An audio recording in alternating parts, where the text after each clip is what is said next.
Peristiwa Taif adalah salah satu momen penting dalam sejarah perjuangan dakwah Nabi Muhammad.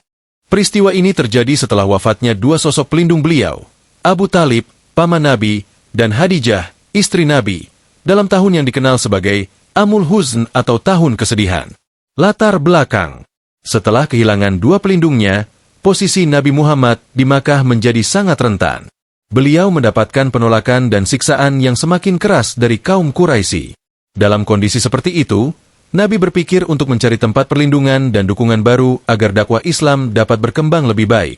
Salah satu kota yang menjadi tujuan beliau adalah Taif, sebuah kota subur yang terletak sekitar 65 km dari Makkah. Taif dihuni oleh suku Bani Saqif, suku yang kuat dan terpandang di wilayah Hijaz. Perjalanan ke Taif. Dengan penuh harapan, Nabi Muhammad berangkat ke Taif bersama Zaid bin Haritsah. Perjalanan dilakukan dengan berjalan kaki sejauh sekitar 80 km melewati medan berbatu dan panas. Setibanya di sana, beliau bertemu dengan tiga pemimpin utama Bani Saqif, Abdu Yalail, Masud, dan Habib. Nabi mengajak mereka untuk menerima Islam dan melindungi dakwahnya. Namun, bukannya diterima, beliau malah diejek, dihina, dan permintaannya ditolak dengan kasar. Bahkan, mereka menghasut penduduk Taif, termasuk anak-anak dan budak-budak, untuk melempari Nabi dengan batu. Akibatnya, tubuh beliau terluka dan berdarah, sampai-sampai sepatu beliau penuh dengan darah. Perlindungan di kebun. Dalam kondisi sangat letih dan terluka, Nabi Muhammad berlindung di sebuah kebun milik Utbah dan Syaibah bin Rabi'ah, dua orang kafir Quraisy. Meskipun mereka bukan Muslim, mereka merasa iba dan mengirimkan seorang budak Kristen bernama Adas untuk memberikan anggur kepada Nabi. Saat berbincang dengan Adas, Nabi menyebutkan asal-usulnya dari Nabi Yunus, yang juga berasal dari Ninawa.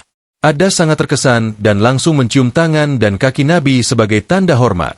Momen ini menunjukkan bahwa kejujuran dan ilmu Nabi menyentuh hati yang tulus, bahkan dari seorang asing.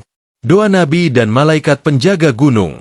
Setelah peristiwa itu, Nabi berdoa dengan penuh haru dan rendah hati, bukan mengeluh, melainkan meminta kekuatan kepada Allah.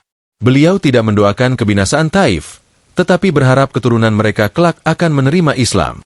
Lalu datang malaikat penjaga gunung bersama Jibril, menawarkan untuk menimpakan gunung ke atas Taif sebagai balasan. Namun, Nabi menolak dengan mulia. Beliau berkata, "Bahkan aku berharap agar Allah mengeluarkan dari anak cucu mereka orang-orang yang menyembah Allah dan tidak menyekutukannya." Bukhari dan Muslim. Pelajaran dari peristiwa Taif. Peristiwa Taif mengajarkan kepada umat Islam tentang ketabahan, kesabaran, dan ketulusan dalam berdakwah. Meskipun dihina dan disakiti, Nabi tidak pernah membalas dengan kebencian, melainkan dengan harapan akan masa depan yang lebih baik.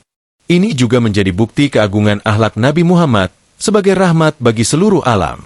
Dan benar saja, bertahun-tahun kemudian, penduduk Taif memeluk Islam dengan kesadaran dan hati yang lapang. Peristiwa ini menjadi inspirasi abadi bahwa setiap rintangan bisa berbuah manis jika dijalani dengan ikhlas dan tawakal.